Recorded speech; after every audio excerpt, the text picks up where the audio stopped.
सत श्री अकाल। क्लास 8वीं। अज असीं पाठ 5 कविता एक बिरख दे बोलन की कहानी पढ़ांगे।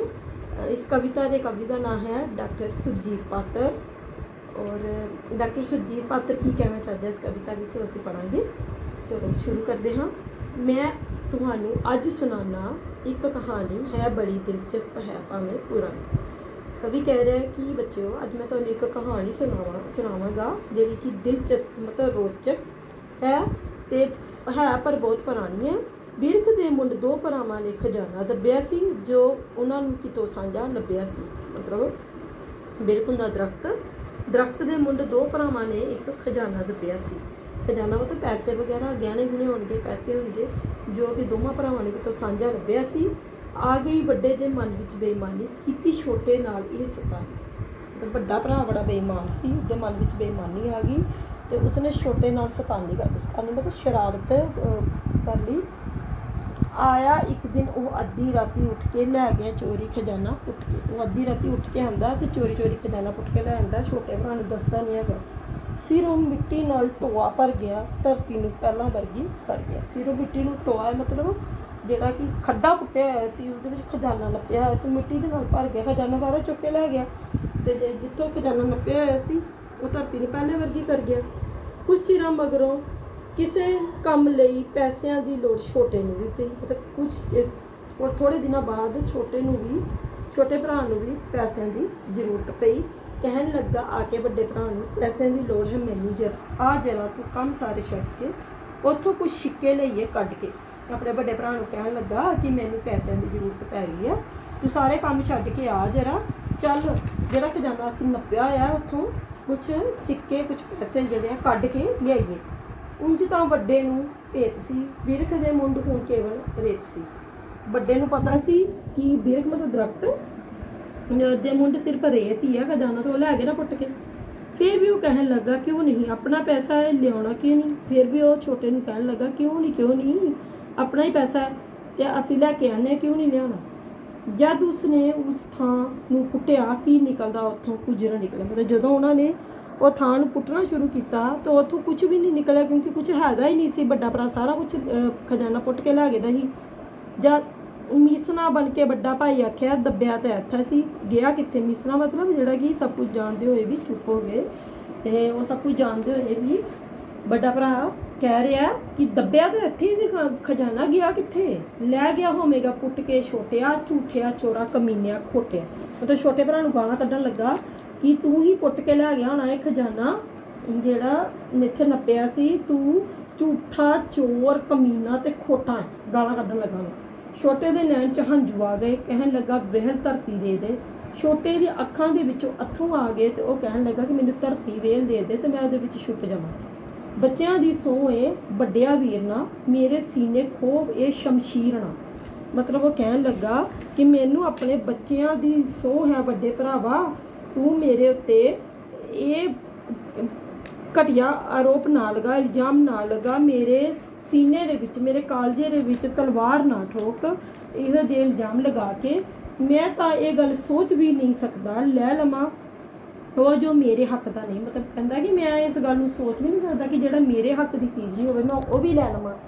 सिक्कियां दी लिश्क बदले छोटिया हंझूआं दी लिश्क ना मैनूं दिखा। वड्डा भरा चोर हुंदे होए भी छोटे नूं कह रहा कि सिक्कियां दी लिश्क बदले तू मैनू अपने हंझू मतलब अथरू ना दिखा। मैनू साढ़े दोहां तो बिना कोई तीसरा भेत दब्बेदार नहीं सी जानता। मतलब साढ़े असीं दोवों ही जानते सी कि असीं खजाना इस रुख दे थल्ले दब्बिया है तो किसी तीसरे बंदे नू पता भी नहीं सी कि खजाना असीं इत्थे दब्बिया है। पर ठहर सूझी है मैनू गल एक, अपने मसले दा हैगा हल एक। कहंदा कि पर ठहर जा मैनू एक गल सूझी है, साडे मसले साडी लड़ाई का एक होर हल भी है।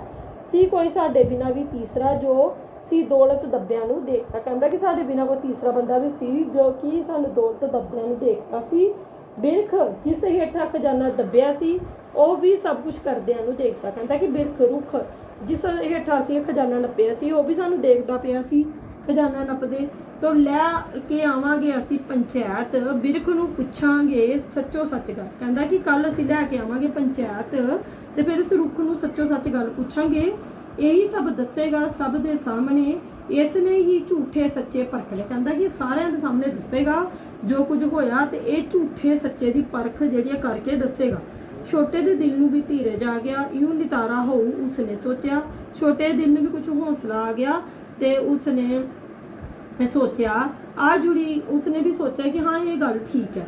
आ जुड़ी पंचायत डूंगी शाम नूं सुनन ते परखण लई इल्जाम नूं।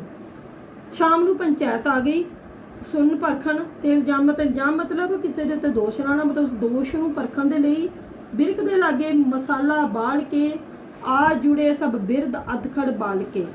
बिरक दे रुख दे लागे मसाला बाल के, मतलब अग दी थोड़ी धूड़ी बाल के, ते उत्थे बिरद मतलब बुढ़े, अधखड़ मतलब जेड़े कि ना बुढ़े ते ना जवान होन, यानी कि 40-45 साल दे बंदे बाल के, मतलब छोटे मोटे बच्चे, ये सब जेड़े आ उत्थे आ गए। चुप सब होए तां रुख यूं बोलिया, सब दे सन्मुख भेत खोलिया। सारे जने चुप होए तां रुख बोल पिया, तो उसने सन्मुख मतलब सब दे सामने भेत खोल दिता। पुछदे हो तां दसदा, तुहानूं दसदा ਇਹ ਨੇ सब छोटे दियां ही हरकतां। कहता तुसीं पुछदे हो तो मैं तुहानूं दस दिना, सब छोटे दियां हरकतां हन। मेरे सारे पत्ते अखां बन गए, हरे रंग दियां भावां बन के तन गए। कहता मेरे सारे पत्ते जिहड़े ही वो अखां बन गए सी ते हरे रंग दियां भावां बन के मतलब ते खड़ गए सी। मैं देखिया सी कि छोटा भरा चोरी कर आया सी छोटा ही अद्धी राती। मैं मुकांदा हाँ चलो इस बात नूं। कहता छोटा भरा अद्धी राती आया सी, मैं इस गल नूं मुकाना। छोटे ने ही टोआ आके पुट्टिया सामने मेरे खजाना लुटे। कहता छोटे ने ही टोया पुट्टिया आके ते मेरे सामने खजाना पुट के लै गया, लुट के लै गया। उंज तां रब वालों सानूं बोलना हुंदा मना, अज तुसां इन्ने जाने पुछदे हो तां मैं बोलदा। कहंदा कि उंज तां रब वालों सानूं बोलना मना हुंदा है, पर जेकर तुसीं इन्ने जाने पुछदे हो तां मैं जरूर बोलदा हां। जो भी उत्थे बच्चे बुढ़े जवान सन, सुन के रुख की गल सब हैरान सन। जो भी उस रुख के लागे बच्चे बुढ़े जवान सन, सारे उस रुख की गल सुन के हैरान हो गए कि रुख की बोल रहा। और रुख बोल रहा तू ये क्यों करतूतां कीतियां पुठियां, सब उंगले छोटे वाल उठियां। मतलब तू एक करतूतां मतलब बुरियां हरकतां, तू एक बुरियां हरकतां क्यों कीतियां। सब ने दोष उंगल करनी मतलब दोष लाना, सब ने दोष छोटे भरा वाल लाया। रुख की गल सुन के छोटा कंबिया, ऐ मना ये वक्त कैसा आ गया। मतलब रुख की गल सुन के छोटा भरा कंब गया कि रुख बोल रहा और झूठ बोल रहा। कहता है मना ये कैसा वक्त मतलब समा कैसा समा आ गया। रुख जिसनों समझदा मैं देवता बोलिया तो झूठ ये बोले। कहता रुख जिसनों मैं देवता समझदा सी तो वो बोलिया तो सही पर झूठ बोल रहा है। रुख बोलन लग पे ते ਉਹ भी झूठ इन्हों ने भी खा ली बंदियां जो। कहता रुख बोलन लग पे हैं और वो भी झूठ बोलन लग पे। लगता इन्होंने भी बंदियां दी झूठ खा ली, जेडे झूठ बोलते पे। रुख बोलते नहीं है और बोलता पे तो झूठ बोलता पे। कंबे उसके नैन फिर पत्थरा गए, उस दियां अखां च हंझू आ गए। उसते अखां जड़ियां है कंब गईयां ते फिर उसदियां अखां दे विचों अथरू आ गए। उसदे ने दिते बोल अपने दुख नूं ला दियांगा अग मैं इस रुख नूं। उसने दुखी होके बोलता कि मैं इस रुख नूं अग ला दियांगा। ये जो एकदम झूठ कोरा बोलदा मैं नहीं हुण मनदा इसनूं देवता। कहंदा कि एकदम कोरा झूठ बोलदा पिया ये ते मैं इसनूं हुण देवता नहीं मनदा। बड़ा लगा कह लो जी देख लो कलयुगी जीवां दी करनी देख लो। बड़ा भरा जिहड़ा मिसना सीगा वो बोलण लगा लो जी देख लो कलयुगी जीवां दी करनी की कहंदा पिया रुख नूं अग लगा देनी है। हुण जदों रुख देवता सच बोलिया किस तरह ये झूठा बंदा तड़फिया। कहंदा जदों हुण रुख देवता सच बोलदा पिया ते ये बंदा झूठा हैगा जो तड़फ रिहा। छोटे चुक मसाल भांबड़ बालिया, सुक्का कुछ सलवाड़ नार ला लिया। छोटे ने की किया अग की एक मिसाल चुक के भांबड़ बालना मतलब उच्ची उच्ची अग की जी लत्तां उपर नूं जंदियां हैं, सुक्कियां लकड़ियां बाल के उसनूं भांबड़ बालना कहा जाता है। तो सुक्का कुछ सलवाड़ ला ले मतलब सुक्के कुछ कख कुख ला ले ते अग का जिहड़ा मिसाल जिहड़ी है बाल के उसने कहा उस दियां अखां सी जो भावना झली जाती किसे तो भावना उसकी अखां दे विच जो भावना सी उसकी मतलब देखण वाली सी कि उहदी अखां दे विच जो सच्चाई बयान करने वाली जो भावना सी। ਨਾਲ ਗੁੱਸੇ 'ਚ ਉਹ ਪਾਗਲ ਹੋ ਗਿਆ। ਉਹ ਜਿਵੇਂ ਖੁਦ ਅੱਗ ਦਾ ਭਾਂਬੜ ਹੋ ਗਿਆ। ਉਹ ਗੁੱਸੇ ਦੇ ਨਾਲ ਪਾਗਲ ਹੋ ਚੁੱਕਾ ਸੀ, ਜਿਵੇਂ ਉਹ ਅੱਗ ਦਾ ਭਾਂਬੜ ਖੁਦ ਹੀ ਬਣ ਚੁੱਕਿਆ ਹੋਵੇ। ਕੋਈ ਡਰਦਾ ਆਵੇ ਉਸ ਕੋਲ ਨਾ, ਜੇ ਕੋਈ ਬੋਲੇ ਉਹ ਆਖੇ ਬੋਲ। ਅਤੇ ਕੋਈ ਵੀ ਬੰਦਾ ਡਰਦਾ ਹੋਇਆ ਉਹਦੇ ਕੋਲ ਨਹੀਂ ਆ ਰਿਹਾ ਸੀ, ਔਰ ਜੇ ਕੋਈ ਬੋਲ ਰਿਹਾ ਸੀ ਤਾਂ ਉਹ ਕਹਿ ਰਿਹਾ ਸੀ ਕਿ ਬੋਲੋ ਨਾ। ਡਰ ਗਏ ਸਾਰੇ, ਉਹ ਵੀ ਡਰ ਗਿਆ। ਉਹ ਜੋ ਰੁੱਖ ਦੇ ਅੰਦਰ ਸੀ ਲੁਕ ਕੇ ਬੈਠਿਆ, ਜਿਸ ਨੂੰ ਵੱਡੇ ਨੇ ਲੁਕਾਇਆ ਹੋਇਆ ਸੀ, ਆਪਣੀ ਠੱਗੀ ਵਿੱਚ ਲਾਇਆ ਹੋਇਆ ਸੀ। ਸਾਰੇ ਲੋਕੀ ਡਰ ਗਏ ਤੇ ਉਹ ਬੰਦਾ ਵੀ ਡਰ ਗਿਆ, ਜਿਹੜੇ ਕਿ ਰੁੱਖ ਦੀਆਂ ਟਹਿਣੀਆਂ ਵਿੱਚ ਛੁਪ ਕੇ ਬੈਠਾ ਸੀ ਤੇ ਰੁੱਖ ਬਣ ਕੇ ਬੋਲ ਰਿਹਾ ਸੀ। ਉਸ ਨੂੰ ਵੱਡੇ ਭਰਾ ਨੇ ਪੈਸੇ ਦੇ ਕੇ ਲੁਕਾਇਆ ਹੋਇਆ ਸੀ ਤੇ ਆਪਣੀ ਠੱਗੀ ਦੇ ਵਿੱਚ ਰਲਾਇਆ ਹੋਇਆ ਸੀ। ਰੁੱਖ ਦੀ ਜੋ ਜੀਭ ਬਣਿਆ ਹੋਇਆ ਸੀ, ਖੇਡ ਇੱਕ ਅਜੀਬ ਬਣਿਆ ਹੋਇਆ ਸੀ। ਔਰ ਰੁੱਖ ਦੀ ਜੀਭ ਬਣਿਆ ਹੋਇਆ ਸੀ ਔਰ ਇੱਕ ਖੇਡ ਅਜੀਬ ਬਣਿਆ ਹੋਇਆ ਸੀ ਕਿ ਰੁੱਖ ਵੀ ਬੋਲਦੇ ਆ। ਜਦੋਂ ਛੋਟੇ ਭਰਾ ਨੇ ਉਸ ਨੂੰ ਅੱਗ ਦੇ ਭਾਂਬੜ ਨਾਲ ਡਰਾਇਆ ਕਿ ਮੈਂ ਇਸ ਨੂੰ ਅੱਗ ਲਾ ਦੇਣੀ ਆ, ਤੇ ਉਹ ਬੰਦਾ ਜਿਹੜਾ ਹੈ ਡਰ ਗਿਆ। ਉਹ ਸੀ ਜਿਸਦਾ ਕੁਫਰ, ਉਹ ਸੀ ਜਿਹੜਾ ਕੁਫਰ ਇੰਨਾ ਤੋਲਦਾ, ਝੂਠੀ ਮੁੱਠੀ ਬਿਰਖ ਬਣ ਕੇ ਬੋਲਦਾ।